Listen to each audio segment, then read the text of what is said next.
Bom dia, pessoal. Aula 7, capítulo 7, estruturas de mercado. Estamos falando, claro, introdução à economia. Tem uns cachorros aí participando da aula também. Sejam bem-vindos. Brincadeira. Eu também, já aconteceu também da minha aula aqui ser invadida pelo meu cachorro Valentino. Ele é terrível. Ele não pede licença, vai empurrando a porta. Bom, vamos lá, gente. Eu mandei por e-mail já esse PDF da aula de hoje, capítulo 7. E vamos lá. Eu queria comentar também que eu peço desculpas por não ter respondido até agora, melhor dizendo, alguns dos e-mails de vocês sobre sobre os exercícios anteriores do capítulo 6 para trás.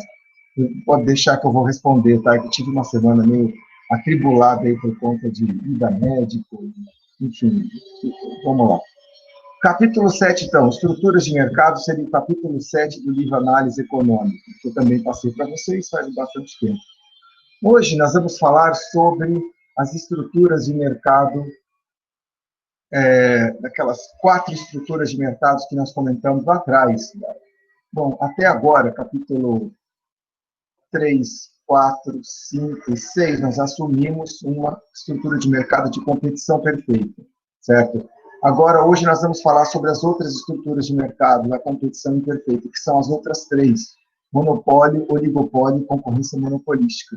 Tá? Vou mencionar breve cada um desses. Ao final, tem os 2 exercícios aí que eu resolvi e tem também um exercício, uma atividade para passar para vocês aí, mais no final. Bem, é isso. Estruturas de mercado.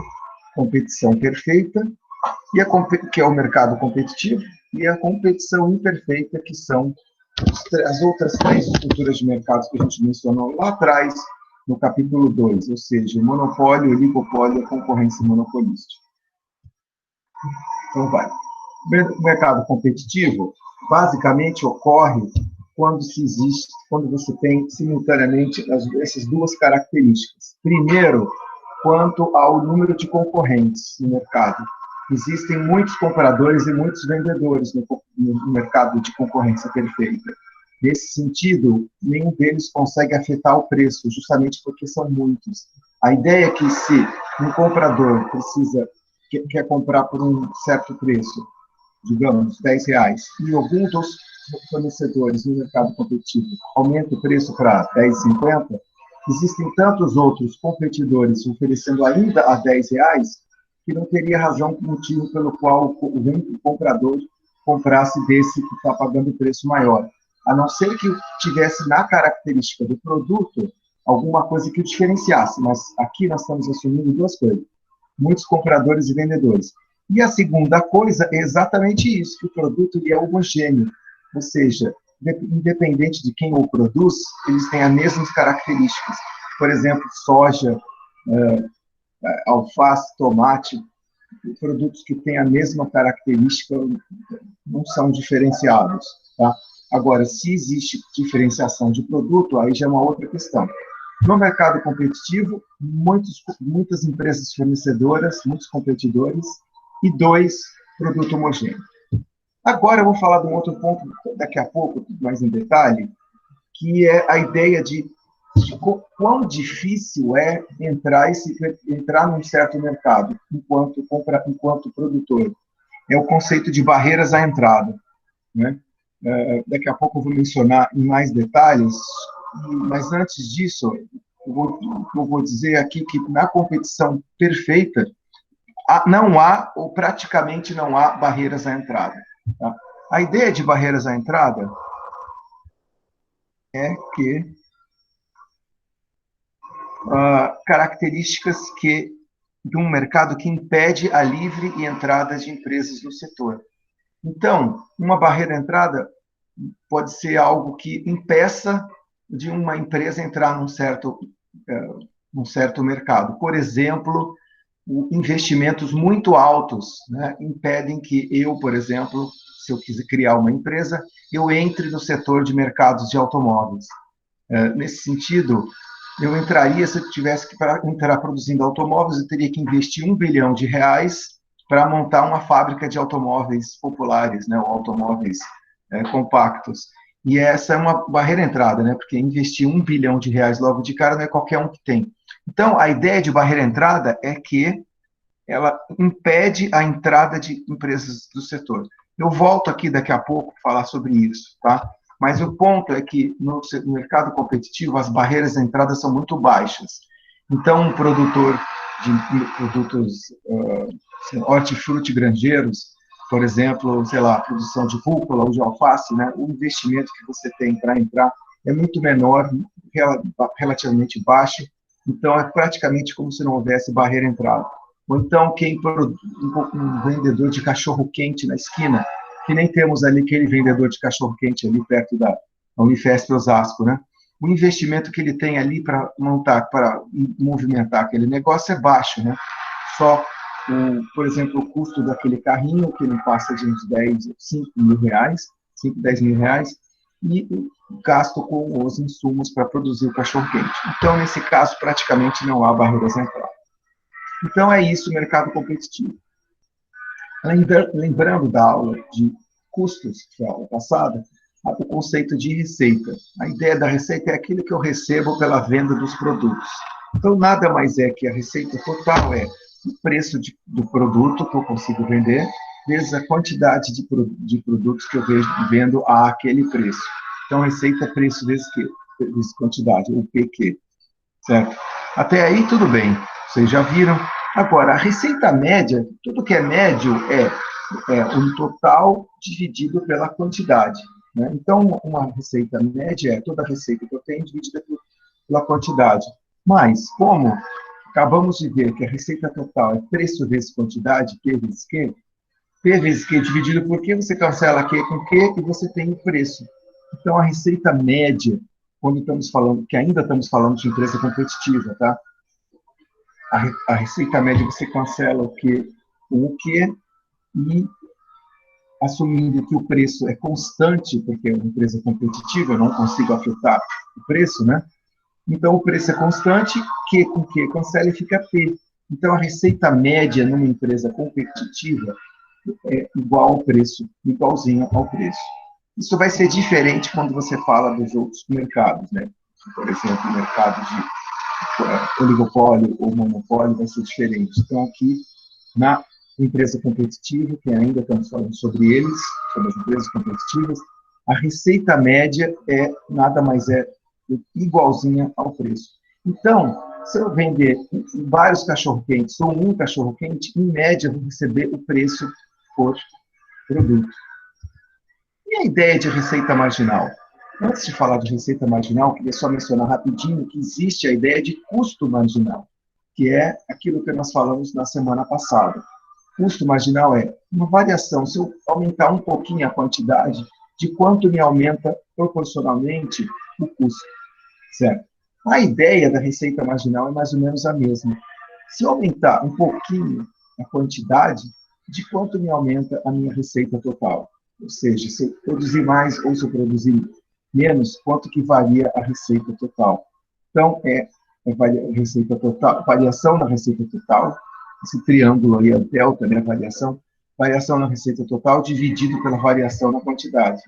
E esse seria o conceito de receita marginal. Bom, no caso da empresa competitiva, a receita marginal também é igual ao preço do produto. A receita total, a receita média que eu acabei de falar, era igual ao preço do produto. A receita marginal também vai ser igual ao preço do produto, no caso da empresa competitiva.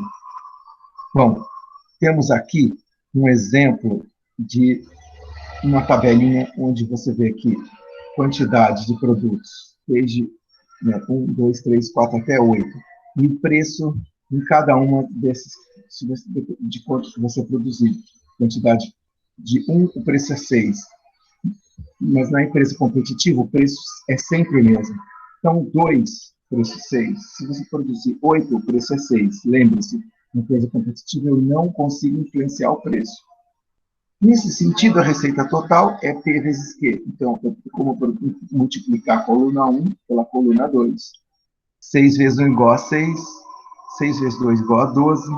Então, a receita total ela vai aumentando proporcionalmente, P vezes Q, à medida que você aumenta a quantidade. A receita total. Mas e a receita média? Receita média, por definição, é a receita total dividida pela quantidade. Então, a receita média é a coluna 3 dividido pela coluna 1. Então, 6 dividido por 1 dá 6. Aqui no ponto que você produz 2, eu tenho 12 dividido por 2, que é o mesmo 6. E assim por diante. Então, isso aqui prova que a receita média é realmente igual ao preço. E a receita marginal? Lembrem da ideia de marginal, variação. Se eu aumentar a quantidade de 1 para 2, de quanto que aumenta a minha receita total? Isso é a receita marginal. Então, vamos ver esse número 6 aqui. Por que 6? Porque eu aumentei de 1 para 2 e a receita total aumentou de 6 para 12. Então, variação na receita total de 6 para 12, 12 menos 6 dá 6, dividido pela variação da quantidade. 2 menos 1 dá 1. Então, temos 6 dividido por 1, que é 6. Se você fizer para toda a variação aqui, linha após linha, você vai sempre obter 6, 6, 6, 6. Então, está provado que tanto a receita marginal quanto a receita média é igual ao preço do produto, como nós estamos falando no mercado competitivo. Certo?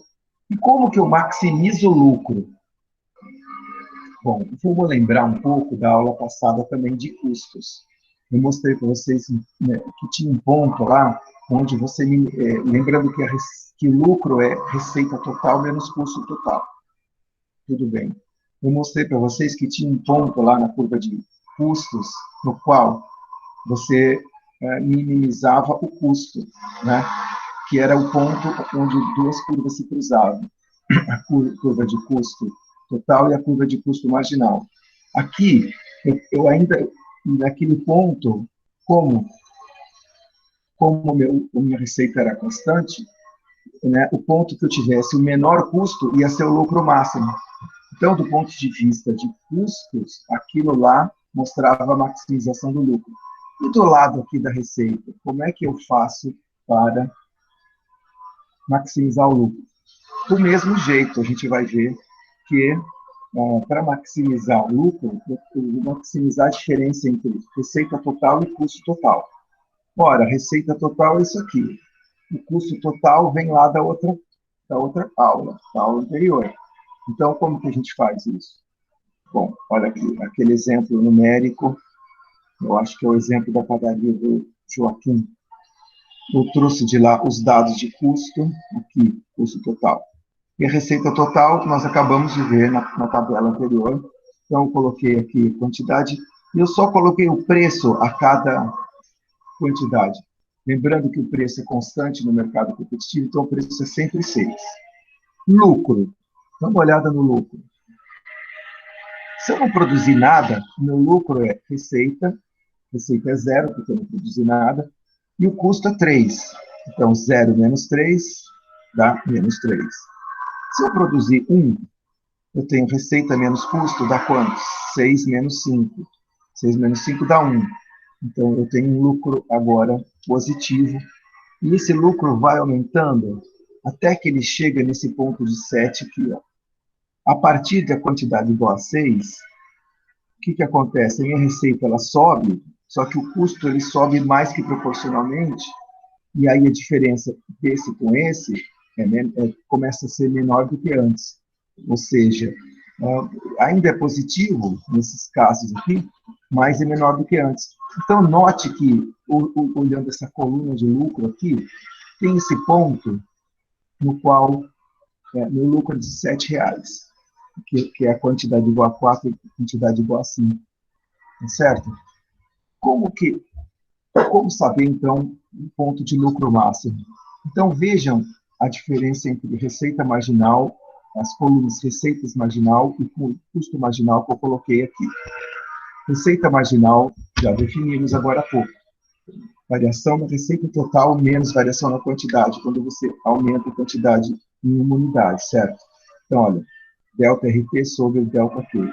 Variação na receita total dividido pela variação na quantidade. Variação na receita total. Vamos ver se primeiro, por que é 6 aqui. Por que é 6? Porque ele passou de 0 para 6. Quando eu passo de 0 para 1. Então, 6 menos 0 dá 6. Dividido por 1 menos 0 dá 1. 6 sobre 1 dá 6. Quando eu passo de 1 para 2, por que também é 6 a receita vaginal? Porque a receita total passou de 6 para 12, enquanto aqui passa de 1 para 2. Então, 12 menos 6 dá 6, dividido por 2 menos 1 dá 1, 6 sobre 1 dá 6. Então, a receita marginal, como você já viu, é sempre 6. E o custo marginal? Definição da semana passada, custo marginal é a variação do custo total sobre a variação da quantidade. O custo total está listado aqui. Por que no começo é 2? Porque ele passou o custo de 3 para 5, enquanto eu passo a quantidade de 0 para 1. 5 menos 3 dá 2. 1 menos 0 dá 1. 2 sobre 1 dá 2. E aí eu repito isso para cada linha. Então, note que vai aumentando aqui a diferença. A diferença vai aumentando o custo marginal, à medida que aumenta o preço. O que é lucro mesmo? É a diferença de receita total menos custo total. E a gente percebeu que nesses dois pontos aqui, você tem um máximo de lucro. Agora, dá uma olhada aqui, passa aqui para o lado. Olha só, pessoal, olha essa coluna do quantidade igual a 5, que é essa linha que eu estou aqui mostrando. A receita marginal é igual ao custo marginal. A receita marginal é igual ao custo marginal. O lucro é máximo quando a receita marginal é igual ao custo marginal. Esse é o ponto. Para a empresa competitiva, né, quando eu vou ter um máximo de lucro, eu sei que eu vou um máximo de lucro, quando a receita marginal é igual ao custo marginal. Quer ver? Olha a curva de custo marginal roxa aqui. Custo marginal. Como é que eu faço essa curva aqui de receita marginal sempre igual a 6? Aqui, ó. Preço igual a 6, receita marginal. É esse verde. Receita marginal é igual ao preço, que é igual à receita média, de passagem. Quando os dois se cruzam, que é esse ponto aqui, vai ser o meu máximo de lucro. Quando os dois são iguais, vai ser meu máximo de lucro. É a maior diferença entre receita total e custo total. E daí o que acontece? Eu vou produzir 5. Por que eu vou produzir 5, gente? Porque o preço é 6, eu não posso influenciar o preço. Por que eu vou produzir 5 e não 8? Por que eu vou produzir 5 e não 1? Porque quando o preço é 5, meu lucro é 7. Enquanto que, se o preço fosse 8, meu lucro é só 1. E com a quantidade igual a 1, o lucro é só 1. Então, o que me interessa não é produzir, o que me interessa é ter máximo de lucro enquanto empresário. Nesse sentido, o que eu quero é maximizar o lucro. E eu maximizo o lucro exatamente quando a receita marginal é igual ao custo marginal. Quando o custo marginal, essa curva, é igual à receita marginal.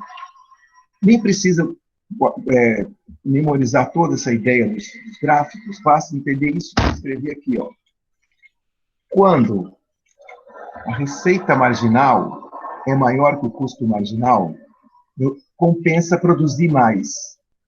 Quando a receita marginal é menor que o custo marginal, compensa produzir menos. E quando um é igualzinho ao outro, é aquele ponto que eu estou no lucro máximo. Será que é verdade o que está escrito nesse slide? Então vamos ver. Ó. Quando a receita é maior que o custo, eu tenho que produzir mais. Que pontos que a receita é maior que o custo? Aqui, ó. Todos esses pontos aqui. E quando que a receita, quando que a receita marginal é maior que o custo marginal? Nesses pontos aqui. Porque a receita que eu obtenho de produzir 1 a mais é 6. O meu custo que eu tenho de produzir 1 a mais é 2. Então, por que eu vou produzir 1? quando eu posso ganhar mais ainda? Vamos produzir mais. E aqui, nesse ponto, que é igual a 2, a receita é 6, o custo é 3. Então, ainda compensa. O que eu obtenho de produzir mais por uma unidade é maior do que aquele custo que eu tenho extra de produzir essa uma unidade. Enquanto isso for verdade, eu vou produzindo mais. Agora chegou nesse ponto, 6. Os dois são 6, quantidade igual a 5. O que acontece? Para produzir uma unidade a mais, eu recebo 6. E me custa 6. Então, empata. E é justo onde eu tenho o lucro máximo. Tá? A partir daqui, por que para o empresário não compensa produzir 6, 7, 8? Por quê? Vamos supor esse ponto aqui, 6, tá? Quantidade igual a 6. A receita que eu recebo é 6. Mas me custa 7 para produzir esse carinha a mais, essa unidade a mais. Então, não compensa. E é a mesma coisa daqui para frente. Então, é por isso que a gente fala que tem um lucro máximo, uma quantidade ótima que me dá o lucro máximo. Porque produzir pouco, eu posso produzir mais para receber mais. Produzir demais não vale a pena, por quê? Porque me custa caro produzir esse cara a mais. Então, tem algum ponto no meio, que é o ponto de quantidade ótima, que vai me dar aquele ponto exato que vale a pena eu produzir, que é aquele ponto exato que o lucro vai ser máximo. No caso, é quando a receita marginal é igual ao custo marginal. Tá? Depois a gente vai fazer um exercício exatamente sobre isso aqui, mais lá no final. Então, pessoal, se vocês ficaram confusos com esse negócio do gráfico aqui, lembre-se disso. Enquanto a receita marginal é maior que o custo marginal, compensa eu produzir mais. Enquanto a receita marginal for menor que o custo marginal, não está boa esse nível, não está bom esse nível de produção, está alto demais. Então eu vou produzir menos. E eu sei que o lucro é o máximo quando ocorre isso aqui, ou seja, quando os dois são iguais, receita marginal igual ao custo marginal. Isto é cada unidade que eu produzo a mais me dá uma unidade de receita igual ao que eu tenho de custo. Tá? E aí eu produzo exatamente nesse ponto. Isso daqui que vocês estão vendo nesse slide é importante. Imprima esse slide, coloque uma cópia na geladeira, no quarto, em qualquer lugar, porque é o ponto mais importante dessa discussão da aula de hoje. Eu estou falando ainda de empresa competitiva, daqui a pouco eu vou falar dos outros mercados, né? E isso vale para qualquer mercado. Quando a receita marginal é igual ao custo marginal, o lucro é maximizado. E aí, aquela quantidade Q, no qual o lucro é máximo, eu vou querer produzir aquela quantidade Q, porque justamente vai me dar o lucro máximo. Isso ocorre quando receita marginal é igual ao custo marginal. No mercado competitivo, a receita marginal é igual a... Veja, igual ao preço. No custo do mercado competitivo, a receita marginal é sempre igual ao preço. Nos outros, vai variar. Por quê? Porque nos outros mercados imperfeitos, eu vou ter influência sobre o preço, eu vou conseguir influenciar a taxa de lucro. Então, a receita marginal vai variar com a quantidade, com o preço. Aqui não, aqui ele é igualzinho ao preço. Então, beleza? Deu para entender essa ideia aqui do lucro máximo quando a receita marginal é igual ao custo marginal? Tudo bem. Então, agora passamos à competição imperfeita. Vou falar um pouquinho de cada um dos três estruturas de mercado da competição imperfeita. Por que imperfeita? Imperfeita porque você não tem aí o que a gente tem na competição perfeita. O que a gente tinha mesmo?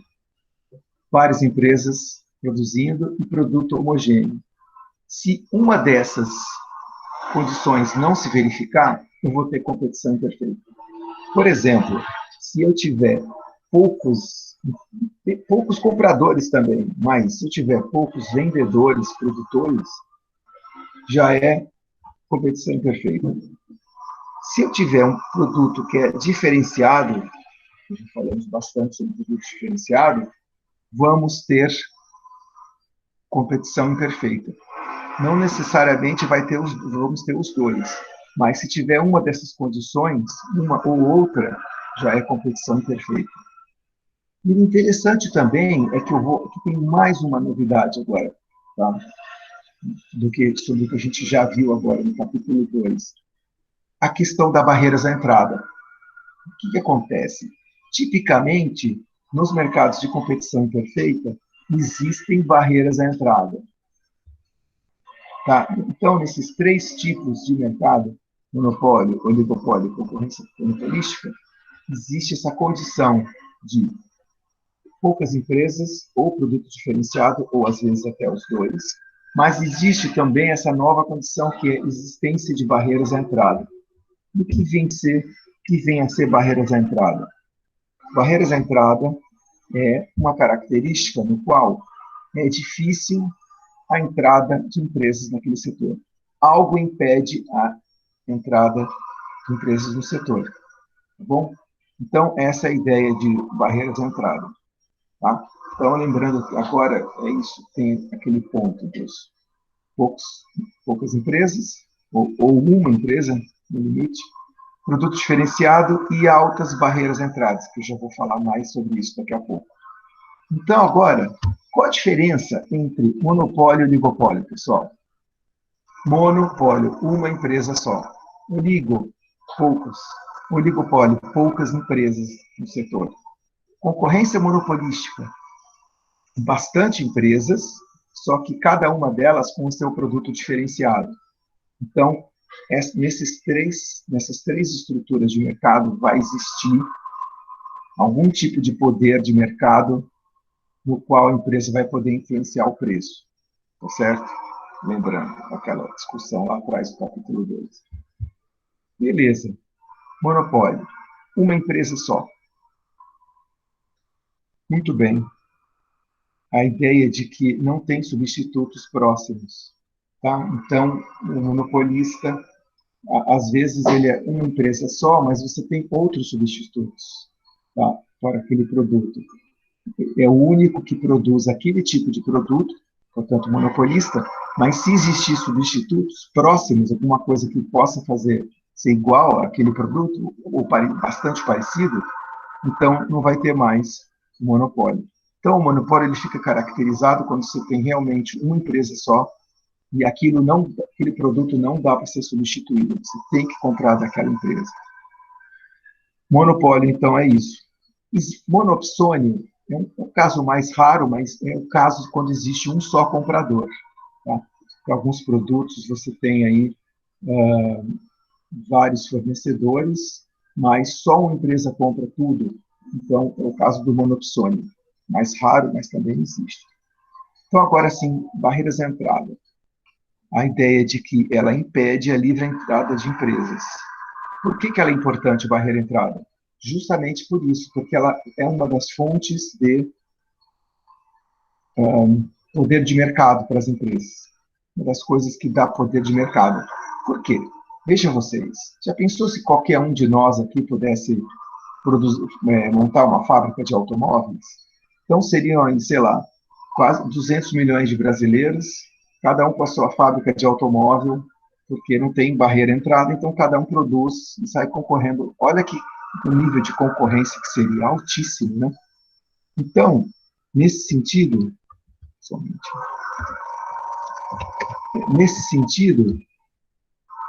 tem que ter alguma coisa, um tipo de barreira à entrada para diminuir o número de empresas em alguns setores, né?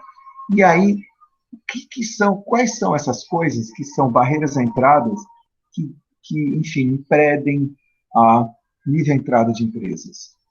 Bem, aqui estão as três principais barreiras à entrada. Eu diria que a primeira delas é a mais comum de todas. Quando você tem um custo fixo alto.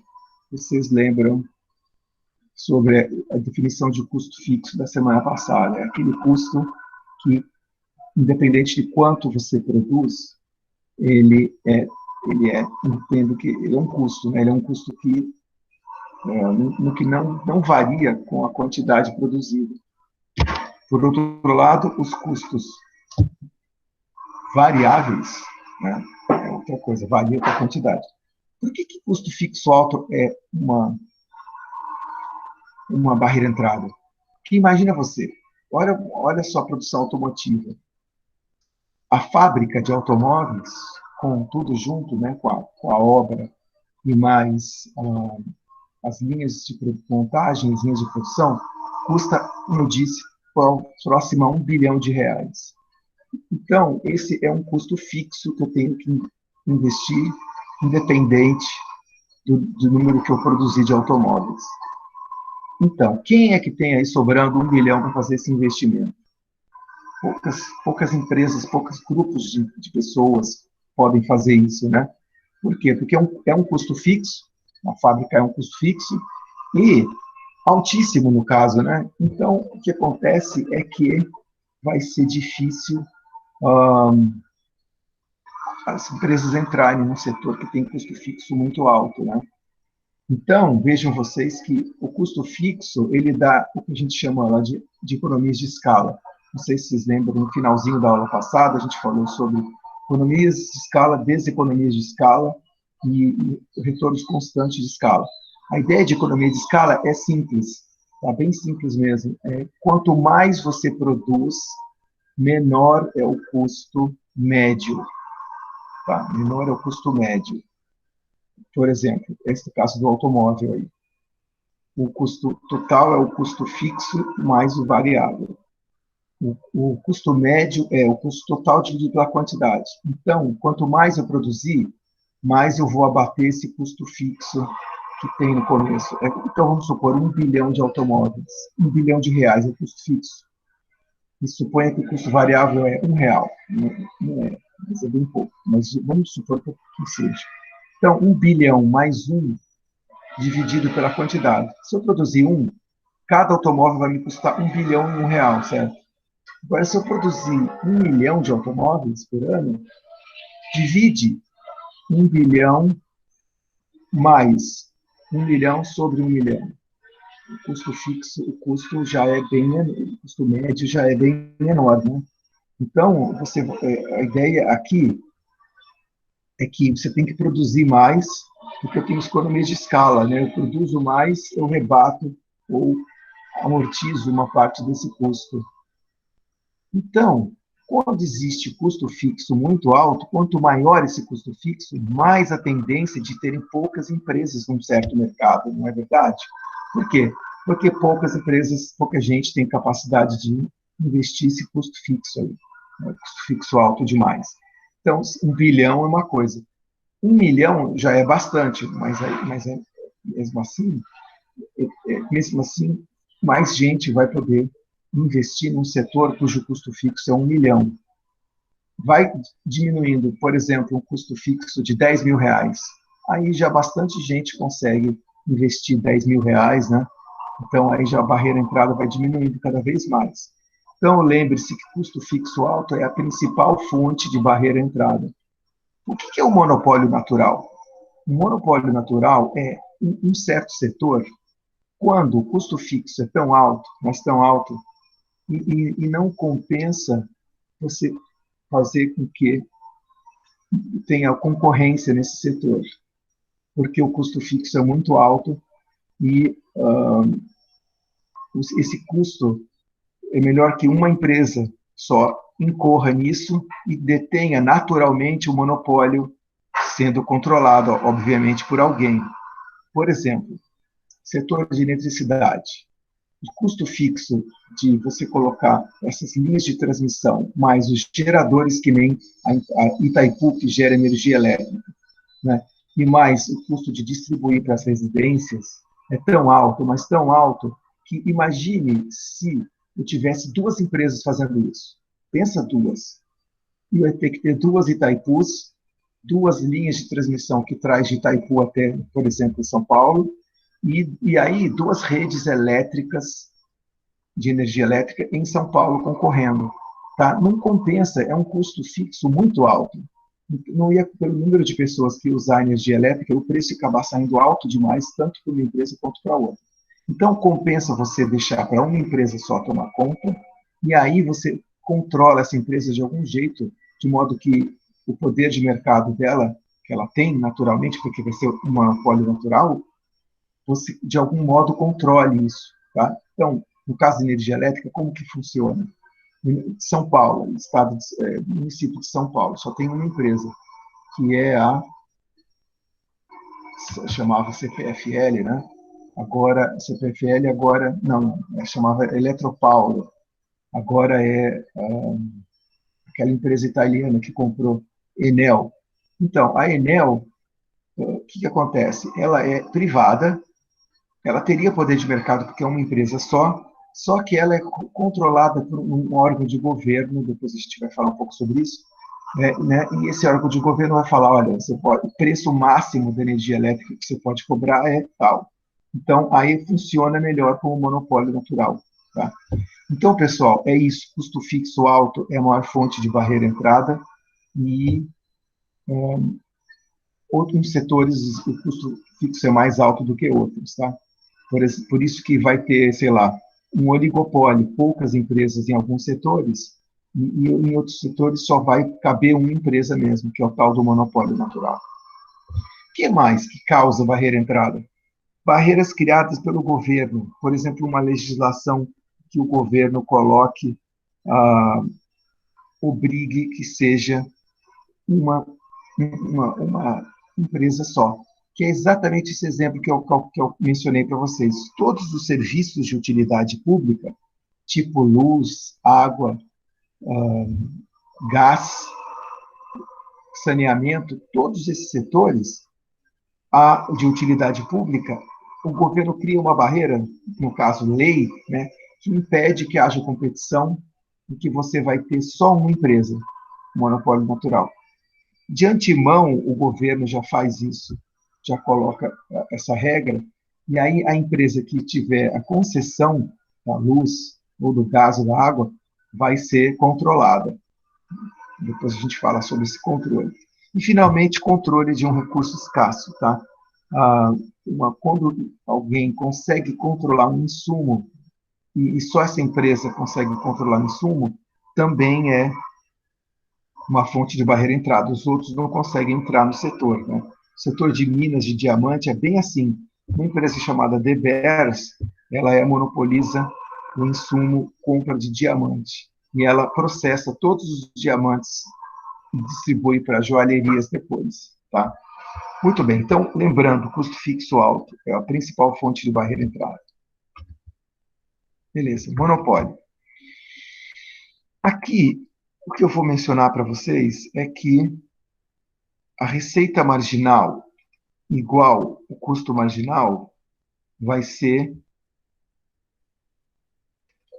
quando o monopolista maximiza o lucro. A única diferença aqui é que a receita marginal ela não vai ser mais igual ao preço e vai variar com a quantidade. O exercício que a gente vai fazer no final da aula é exatamente sobre isso, tá? E então é como se ela fizesse em dois tempos essa maximização de lucro.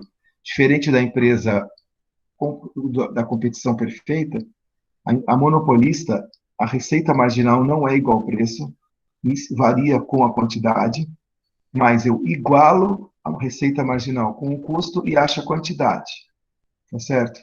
E depois disso, eu igualo ao preço, né? E na curva de demanda, eu acho o preço. É como se fosse assim, ó. Gente, o custo marginal é essa curva roxa que está aqui, beleza? A receita marginal não é mais igual ao preço, que é essa linha, e sim, ela varia com a quantidade, essa curva vermelha. Então, a doideira aqui, para maximizar, eu achar qual que é a quantidade que lucra, que maximiza o lucro, o que eu faço? RM igual a CM, cruza as duas, CM está aqui, RM está aqui, eu marco essa quantidade, então essa vai ser a quantidade produzida pelo monopolista. Tá? Aí eu pego essa quantidade, vou até a curva de demanda e vou aqui até o preço. Até a linha de preço aqui, vai ser esse preço aqui. Tá? Antes de fazer o exercício, eu tenho que mencionar para vocês mais uma coisa sobre a empresa monopolista, tá? A regulação da empresa monopolista.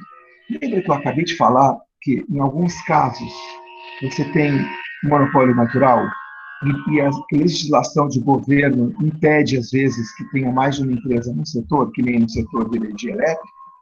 O que acontece nesses casos? O governo faz isso aqui, ó, chamado regulação. E cria-se um agente regulador para fazer a regulação. O que é regulação? Controle do preço do monopolista. Eu não deixo o monopolista colocar um preço alto demais. Lembre-se, ele é um monopolista, só tem uma empresa. Se você se deixar na mão dele, ele vai botar o preço mais alto possível. Então, para tal, eu vou controlar. Em alguns setores existem isso. Nos setores todos de utilidade pública existem órgãos reguladores. No caso da energia elétrica, o agente regulador chama ANEEL. E o que a ANEEL faz? Ela controla, a cada ano publica qual é a tarifa máxima que a empresa de luz em cada lugar pode cobrar. Por exemplo, aí em São Paulo, a Enel, né, uma empresa de energia elétrica, ela tem um preço por quilowatt-hora aí, que tem algumas, depende se é bandeira vermelha, amarela ou verde, que tem a ver aí com a condição de tempo, cada uma dessas bandeiras, mas o preço de cada bandeira é exatamente isso aqui, é o valor que o agente regulador permite que a empresa de energia elétrica, que a energia elétrica que cobre, né, o máximo que ela cobre. Então, é assim que funciona. Vocês vão ver que no oligopólio também existe regulação, mas no monopólio é assim que faz, tá? O agente regulador vai lá e fixa o preço máximo de tarifa daquele produto que pode ser cobrado naquele monopólio. Então, olha só. Exercícios do capítulo 7. Dá uma olhada nesse exercício 17. A curva de demanda é dada por P igual a 20 menos Q. E a curva de custo marginal está ali também. Pessoal, eu já aviso de antemão que com o PDF que eu mandei para vocês, tem um pequeno erro na curva de receita marginal e na curva de custo marginal. Então, por favor, anotem aí, assim que vocês tiverem tempo, dá uma corrigida. Alguém acho que entrou aqui na minha PowerPoint, na hora que eu estava distraído, e escreveu errado, porque não é possível. Receita marginal é igual a 20 menos 8Q, tá? Esse que é o certo. E o custo marginal não é Q2, é menos Q2. Tá bom? Então, depois, por favor, dê uma olhada aí no PDF que eu mandei para vocês por e-mail. Mas como é que eu resolvo isso? Olha só, eu tenho a curva de demanda. A curva de demanda é uma curva de preço igual a 20 menos Q. Tá? P é preço, Q é quantidade. Receita marginal é 20 menos 8Q. Custo marginal é igual a CM é menos Q2. Quanto que eu devo produzir para maximizar o lucro? E qual deve ser o meu preço, se eu sou monopolista? E agora, hein? Bom, lembrando que o monopolista, acabamos de ver aí no slide, 2 slides atrás, ele seta a quantidade dele quando receita marginal é igual a custo marginal. E aí ele vai lá e vê, com essa quantidade, qual que é o preço correspondente. Não é? Então, vamos resolver isso daí.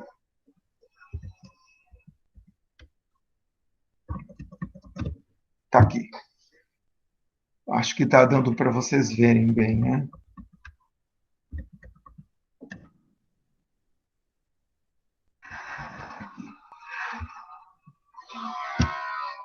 Ué.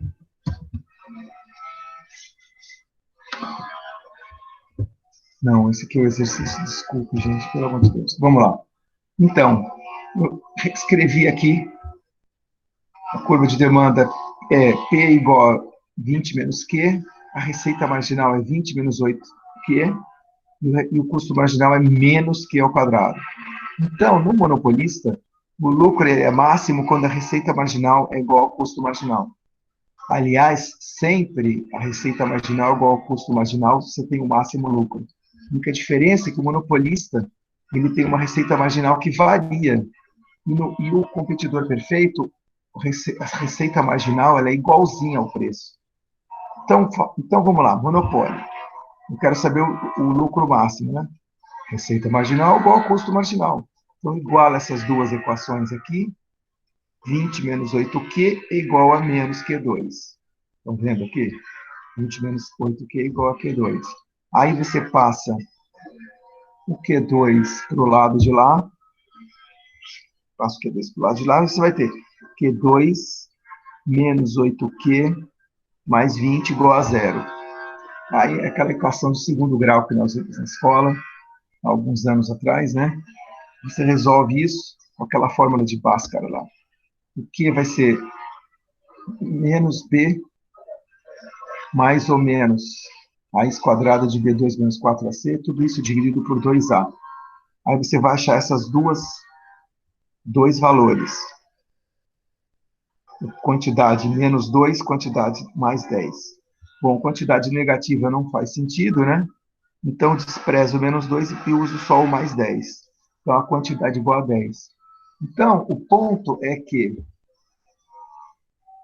quando eu produzo 10, meu lucro é máximo.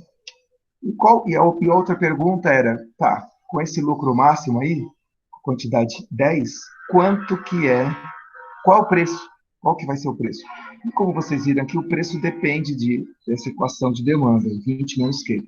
Então, substitui o 10 aqui, nessa equação de demanda, e fica P igual a 20 menos Q, P igual a 20 menos 10, 20 menos 10 igual a 10. Então, o preço é igual a 10. Tá? E, nesse sentido, então, quantidade igual a 10, esse exercício 17 aí, quantidade que maximiza o lucro é 10 e o preço é 10. Tá bom? Beleza. Então, vamos voltar lá.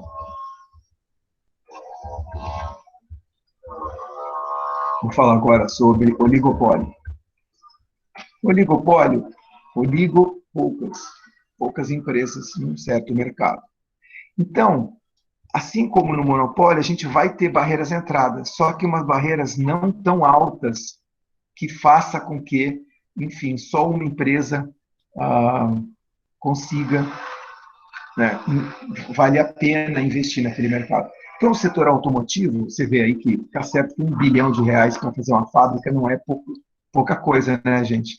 Mas várias empresas hoje conseguem. Aliás, quando o automóvel foi desenvolvido lá pelo Henry Ford, em 1909, se não me engano, a barreira de entrada para produzir automóvel era alta, mas não era R$ 1 bilhão, o equivalente a R$ 1 bilhão de hoje, era bem menos, porque os galpões, a fábrica de automóvel, a linha de produção, era bem mais barato do que hoje, né?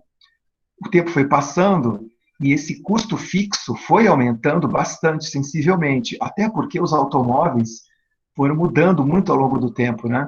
Então você vê aí automóveis ficando cada vez mais sofisticados. Poxa, o automóvel de antigamente ele era meio aberto. Se tivesse um acidente, neguinho saía voando pela janela, facinho, né? E, enfim, morria. Então, resolveram fazer um automóvel mais fechado. Aí depois inventaram cinto de segurança. A velocidade aumentou com os motores novos, né? Então, foi preciso outras coisas. Fechar o automóvel, promover cinto de segurança. E hoje em dia os automóveis têm até airbag. E, então, hoje, outra coisa também é que você faz o automóvel, antes tinha, sei lá, 20, 10, 30 pessoas em cima de um automóvel para produzir aquele automóvel. Hoje em dia você tem poucas pessoas que dão alguns ajustes e tem tudo robôs que pintam o automóvel, que montam o automóvel, e cada robô desse está ligado a uma linha de produção que fica pendurada no teto, e os automóveis vão passando pendurados, né, por cada linha de produção. Tudo isso é extremamente custoso e, enfim, hoje em dia, para produzir um automóvel, o custo de fixo aí é pelo menos R$ 1 bilhão, que é uma barreira de entrada considerável, mas não tão alta, de modo que não compense ter só um monopolista que produz os automóveis, né? Bem, Nesse sentido, então, são poucas empresas. Então, eu vou dizer para vocês que tem 20 grandes grupos automotivos, mais ou menos, hoje em dia, que são os principais, talvez até menos que 20, quando você considera 90% ou 95% da produção de automóveis do mundo. Então, esses 20 grupos aí é um oligopólio que realmente, de algum modo, embora a barreira de entrada não seja altíssima, ela é alta, e eles têm um poder de mercado sobre, né, sobre o preço desses produtos, no caso, automóveis, que eles produzem. Enfim, assim como existe o oligopólio, que é poucas empresas que produzem, e existe oligopsônio, que são poucos compradores. Em alguns mercados você tem poucos compradores, são os mercados de oligopsônio. Eles são poucos produtores que, de alguma forma, eles têm influência sobre o preço, tá? Porque são poucos. E o que é um duopólio? Duopólio é um oligopólio de duas empresas, tá? Então, daqui a pouco eu vou falar um exercício aí sobre duopólio. Então, vamos lá. Duopólio. O que acontece? Eu não sei se vocês já ouviram falar sobre a teoria dos jogos. É uma aplicação da matemática, na verdade, na qual você usa para analisar várias coisas lá na matemática, mas aqui também em economia a gente usa para discutir e entender como que o oligopólio age na prática. Veja vocês, são poucas empresas, tá? Então pensa, aqueles 7 postos de Itanhaém, um exemplo que eu mencionei para vocês lá, que a cidade de Itanhaém tem 7 ou 8 postos, só que quando você olha ainda o número de donos daqueles postos, são os 3 ou 4 donos. Então são realmente poucas empresas, né? Poucos grupos que dominam a venda de gasolina em Itanhaém. Então, como são poucos, de algum modo eles podem influenciar o preço. Só que eles são interdependentes, em um sentido. Interdependente porque, assim, tá, somos poucas empresas, só que o que eu vou produzir depende do que você produzir. O preço que eu colocar depende do preço que você colocar. Porque pensa bem, vamos pensar em 4 empresas só, tá? Nesse mercado de gasolina de Itanhaém. 4 empresas. 3 delas colocam um preço um pouco mais alto, exercendo o seu poder de mercado. Aí a quarta empresa vê isso, chega e fala: quer saber, eu vou colocar 50 centavos mais barato que esses 3 tontos aí, e eu vou... O que vai acontecer? Todo mundo em Itanhaém vai ficar sabendo, vai todo mundo correr, vai fazer fila naquele posto para, enfim, encarregar né, de combustível os automóveis. Então, nesse sentido, os outros 3 falam: pô, não acredito que aquele palhaço lá está fazendo isso com a gente. Então, aí os 3 vão lá e conversam com esse quarto vendedor de posto e falam: meu, não dá, né? Se liga, vamos combinar aí o mesmo preço todo mundo. E depois uma pequena pressãozinha nele, né? Talvez uns tabefes, uns soquinhos na cara, ele vai concordar em produzir a mesma coisa que o outro. Mas concorde ele ou não, dá para notar que os oligopolistas eles são interdependentes. Ou seja, se eles quiserem exercer o poder de mercado, de algum modo, um depende do outro e eles precisam conversar e, diria mais, precisam até cooperar. E é isso que essa teoria dos jogos faz, né? Ela mostra para a gente, não vou mostrar ainda, que fala em muitos detalhes aqui, né? Em micro, aí, curso mais avançado de micro, a gente até prova isso, que cooperar é o único jeito que um oligopólio tem de exercer o poder de mercado deles. Em outras palavras, você tem que convencer esse quarto produtor aí, o quarto dono de posto, que ele tem que cooperar e fazer o mesmo preço que os outros. Por quê? Porque se todos cooperam, todos põem um preço alto, aí o que acontece? Os consumidores vão ter que pagar o preço mais alto, seja posto 1, posto 2, posto 3, posto 4, que eles decidirem comprar. Então, no oligopólio vai ter essa história aí de cooperação, tá? A teoria dos jogos prevê e mostra que a melhor situação para todo mundo num oligopólio é cooperar, porque justamente o que acontece é que, por que esse quarto aí, então, até ele deveria cooperar, esse quarto dono de posto? Pelo seguinte, se ele põe mais baixo, vai vir todo mundo ali, verdade? Só que se ele põe mais baixo o preço, o que acontece? Não vai estar exercendo o poder de mercado, então ele não vai estar tendo lucro maior, né? Então tem isso também, a ideia de só vou maximizar o lucro se todo mundo cooperar dentro do oligopólio, tá? Então essa é a, a, a questão do oligopólio.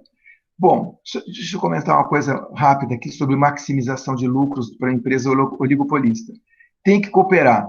Por quê? Porque se todos os participantes, empresas, que são poucas empresas, combinarem o preço, cada uma delas vai poder maximizar o lucro. Esse é um ponto. Segundo ponto, vocês já viram que eu só maximizo lucro quando a minha receita marginal é igual ao custo marginal. Beleza. Nós falamos de dois casos extremos antes. A empresa competitiva, cuja receita marginal é igual ao preço, então é o menor lucro possível, e o monopolista, que é o maior lucro possível, certo? Só tem uma empresa. Então, ele vai maximizar de acordo com a receita marginal igual ao custo marginal. Então, tem esse lucro máximo e lucro mínimo. E o oligopólio, como é que ele faz? Eles vão combinar, cooperando, a quantidade e o preço, eles vão calcular cooperando entre si, né, combinando entre si, só que num nível intermediário entre esses dois. Não é tão alto quanto o monopolista e não é tão baixo quanto o competidor perfeito. Tá? Então, na prática, é assim que funciona o oligopólio. Tá? E aí, eu vou mencionar antes duas coisinhas para vocês sobre o oligopólio. Primeira coisa, o que é um conluio e o que é um cartel? Bom, conluio, lembra que precisa cooperar, a teoria dos jogos mostra, para maximizar lucro no oligopólio?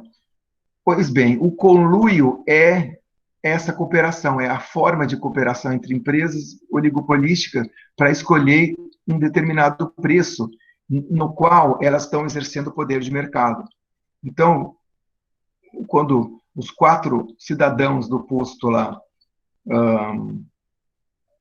cooperam entre si e falam, o preço da gasolina não vai ser R$3,00 e sim R$3,90, mas R$3,90 é muito alto. Sinto muito, filho, vai lá para Santos ou para São Paulo, então, colocar gasolina. Então, isso é um conluio, tá? O cartel é um tipo específico de conluio no qual existe a escolha de preço comum para maximizar os lucros totais de todo mundo, de todos os oligopolistas. Então, esse exemplo que eu te falei aí, do posto, é um cartel, tá? É um conluio em que a gente coopera, mas coopera selecionando um preço comum, tá? De maneira cooperada. Existem milhares de cartéis aí no mundo. Um famoso, bastante famoso, é o tal da OPEP, Organização dos Países Exportadores de Petróleo. Não sei se já ouviram falar desse pessoal aí, mas o que acontece? Não são todos os países do mundo que produzem petróleo, que tem petróleo aí natural para poder extrair e produzir, né?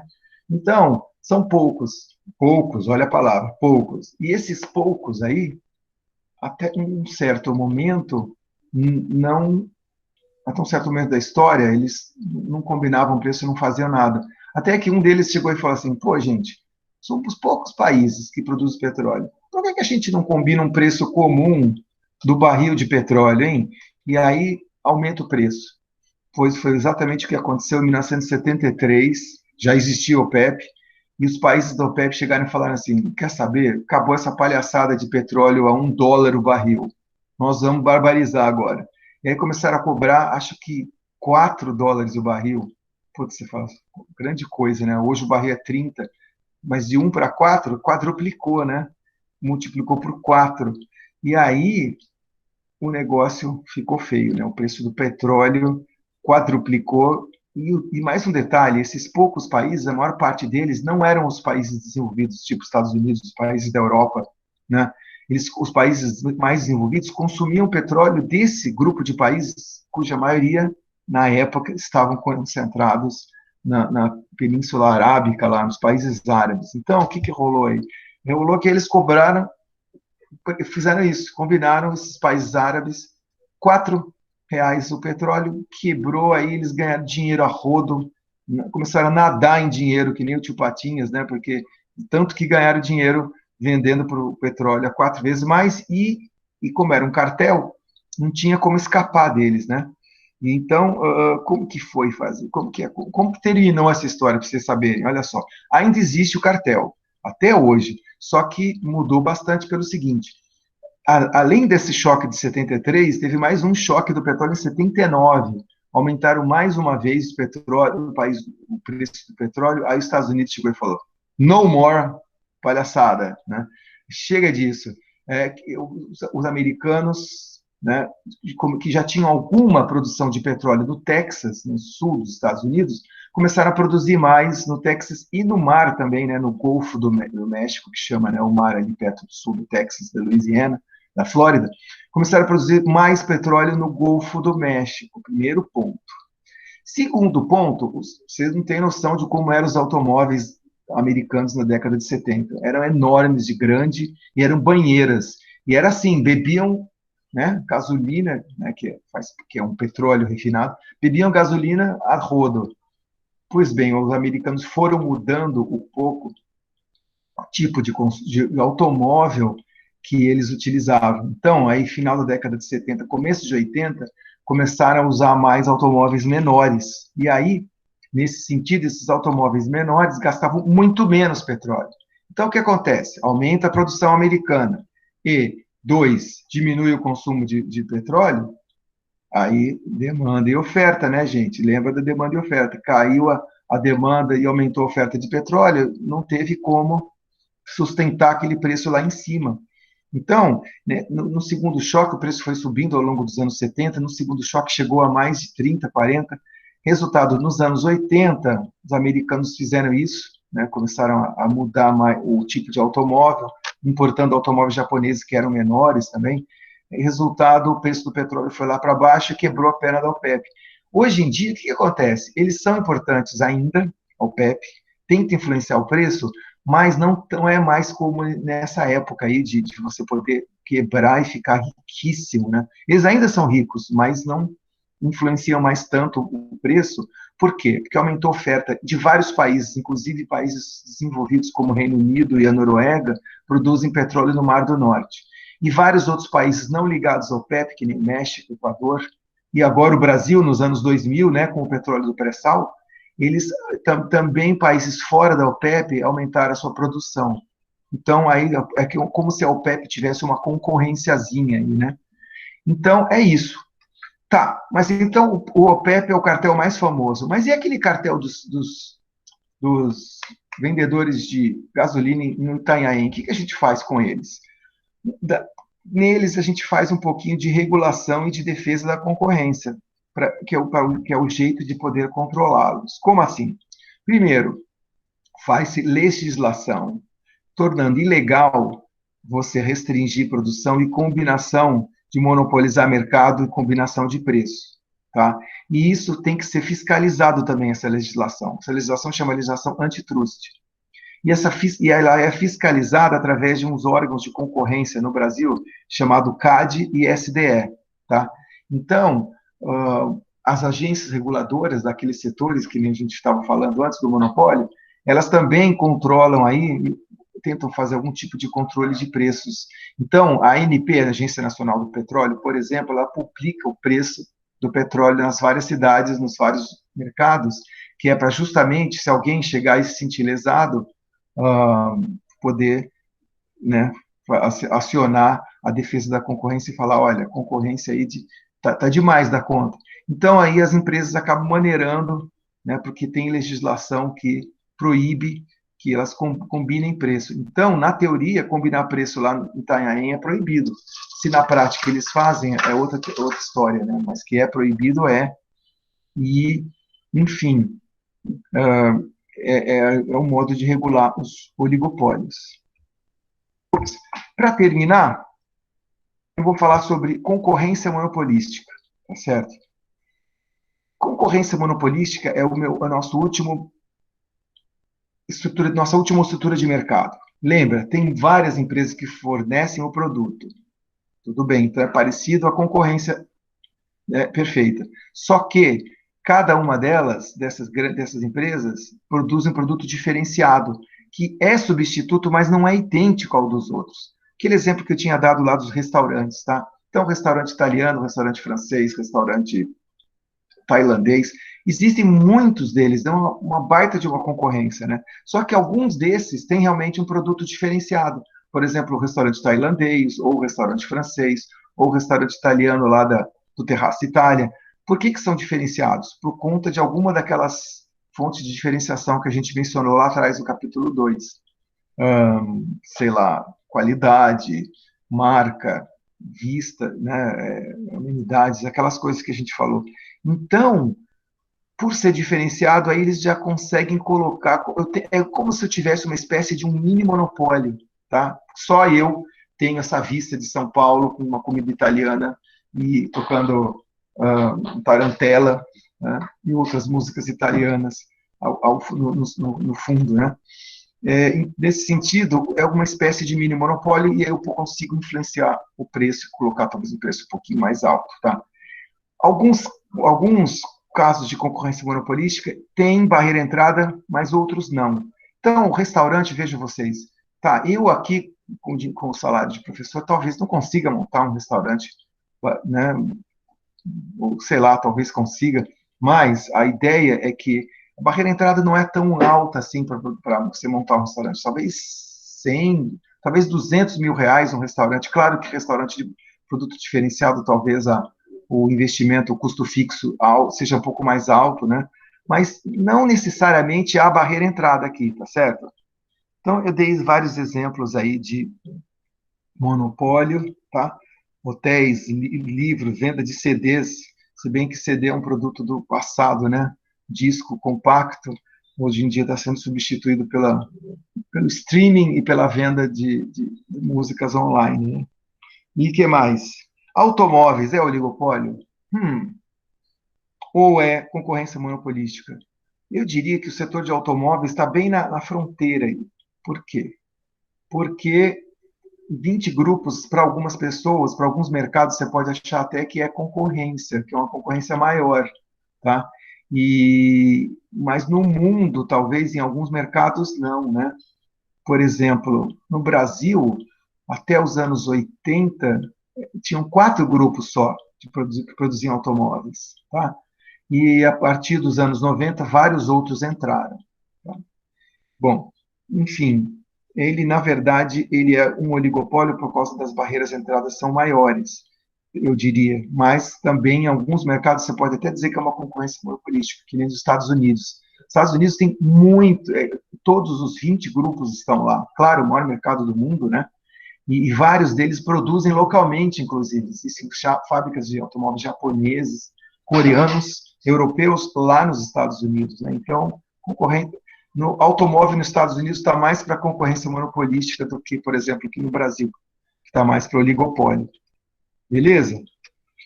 Bom, antes de terminar, eu só tenho um exercício aqui, que vou mostrar meio rapidinho também, que o 18, e o exercício 15, que está no último slide, é uma atividade para vocês assim entregarem assim que puder.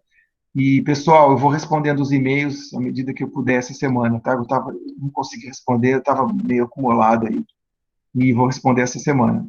Então, ó, atividade capítulo 7, esse exercício aqui. Note, entretanto, que tem a palavra mercado competitivo. Então, esse exemplo aqui é para o mercado competitivo, tá, pessoal? Cadê a curva de receita marginal? Ups, não tem, né? Por que mesmo? Porque no mercado competitivo a receita marginal é igual ao preço. Então é a dica. O preço é 110, então a receita marginal, obviamente, é 110. Essa é a dica que eu dou para vocês ajudarem a fazer o exercício 15 da atividade do capítulo 7. E esse exercício 18 aí?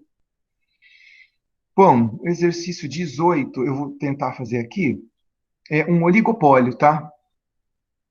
Ou seja, um oligopólio de duas firmas, que é o tal do duopólio. Então, Cada uma está produzindo, a empresa 1, já que são duas, está produzindo Q1, ela produz A menos C menos Q2 sobre 2B.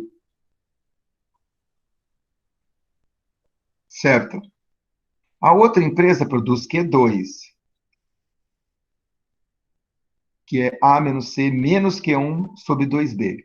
Olha essas duas, compara essas duas curvas de produção da uma Q1 e a Q2. Olha que interessante, a Q1, dentro do que a Q1 produz, eu quero saber quanto que é depois, tem Q2 no meio. E o que a Q2 produz tem Q1 no meio. Por quê? É aquilo que eu falei sobre interdependência dentro de um oligopólio. Lembra? O preço do um depende do preço do outro, a quantidade do um depende da quantidade do outro, porque tem aquele negócio da cooperação para atingir o lucro máximo. Então, se eu tenho Q1, está dado por isso, e Q2 é dado por isso aqui se chama equilíbrio de Cournot, tá? Não se preocupem, também é um tópico mais avançado de micro, mas isso aqui é o equilíbrio de Cournot. A única coisa que eu estou perguntando para vocês é qual que é o Q1 e qual que é o Q2. Ou seja, quanto que a empresa Q1 vai produzir e quanto que a empresa Q2 vai produzir. Só quero saber isso.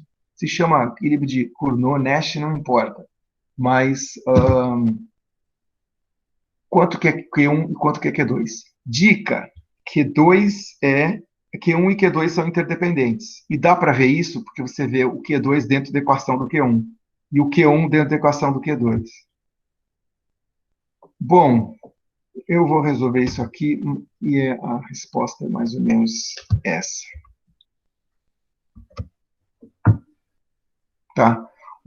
Então, o equilíbrio de Cournot, a quantidade de um é escolhida ao mesmo tempo que a quantidade do outro, tá certo? Eles são interdependentes. E dá para ver aqui, ó, Q1 é igual a esse trem aqui, A menos C, Q2 sobre B2. Então, o Q2 está dentro do Q1 e aqui o Q1 está dentro do Q2. E o que é esse A, esse raio de A, esse raio de B, esse raio de C? São numerinhos, tá? São parâmetros, alguns números. Se quiser, joga A igual a 10, C igual a 20, B igual a 30, não importa. Mas aí o importante é que Q1 e Q2 são interdependentes, para mostrar que num duopólio é assim, né? Veja, eu só tenho duas empresas naquele setor e o que uma produzir depende da outra. Como que eu resolvo isso? Gente, é simples. Eu substituo a equação do Q2 dentro desse Q2 que tem aqui, ó. Eu jogo tudo isso aqui dentro. Ou o contrário, substituo 1 na 2. Eu substituí a 2 na 1. Então, onde tem Q2 aqui, ó, eu joguei tudo isso aqui, A menos C menos Q1 dividido por B2. Olha lá. Q1 igual a A menos C menos Q2. Não. É. Olha a equação 1 está aqui, ó. Isso aqui é a equação 1. Q1 igual a A menos C menos Q2 sobre B. E o que é o Q2? Está aqui, ó. É o que está na outra equação, na equação 2. A menos C menos Q1 dividido por B2. E aí, sabendo que A, C e B, A, B e C são numerinhos, só sobrou Q1, a ideia agora é manipular algebricamente, aí, fazer uma manipulação matemática para só sobrar Q1 de um lado. Então, olha o que eu fiz. Multipliquei em cruz, coloquei o 2B para cá, então ficou 2BQ1. 2BQ1 igual a esse trem todo. Beleza. E esse trenzinho daqui, o que eu faço? Que é isso aqui. Coloca tudo debaixo do 2B. Joga esse A e esse menos C para cá. Aí vai ser 2AB menos 2BC, mais isso aqui, esse trenzinho aqui. Menos A mais C mais Q1. Então, isso daqui já é uma manipulação. Multiplique em cruz de novo. Passa esse 2B para lá. Fica o 4B ao quadrado, Q1, é igual a esse trem, esse negocinho aqui. 2AB menos 2BC menos A mais C mais Q1. Então, olha só que interessante. Agora está ficando só. A ideia é ficar só o Q1. O que eu faço? Joga esse Q1 para o lado de lá. 4B ao quadrado, Q1 menos Q1, igual a o que sobrou. 2AB menos 2BC menos A mais C. Coloco Q1 em evidência. Q1 é igual, entre parênteses, Q1 tem aqui, multiplica por isso, né? Q1 em evidência. Q1, entre parênteses, 4B2 menos 1, entre parênteses. E aquele trem é o mesmo trem. Agora eu passo esse trem aqui, 4B2 menos 1, divido, passo para lá para baixo, dividir isso daqui. Então, o resultado final do Q1 é 2AB menos 2BC menos A mais C, tudo isso dividido por 4B menos 1. Isso aqui é o Q1. Mas, novamente, A, B e C são os numerinhos, são os parâmetros. Se eu tivesse o ABC, eu substituía aqui e ia dar a quantidade Q1. E como que eu acho o Q2? Gente, é simples e eu deixei em verde aqui. Não fiz, mas o que eu escrevi aqui? Substitui em Q2. Ou seja, eu pego esse Q1, que é um trem cheio de A, de B e de C, e joga aqui, ó. Joga aqui, ó. Na equação 2, onde tem o Q1. Aí você vai ter que multiplicar, né? Tem isso, dividir por isso, você vai achar o Q2. Vai dar um mega trem também, mas você vai achar o Q2. Tá certo? Tá, esse exercício eu sei que matematicamente parece meio doido, mas o ponto é que ele está mostrando é que em um oligopólio, somente num duopólio com dois, a quantidade que um produz depende da quantidade do outro. Tá aqui, dá para ver, né, na equação bem claro. Q1, ó o Q2 aqui. E o Q2, né, tá aqui, ó o Q1 aqui. Um depende do outro, ou seja, há interdependência no oligopólio. Muito bem. Por hoje era basicamente isso, tá? Vocês têm alguma dúvida, algum comentário? Se está todo mundo aí. Então, meu comentário final é: façam essa atividade aqui do capítulo 7, usem essa dica aí que eu já ministrei, que eu já mencionei, tá bom? Não esqueçam.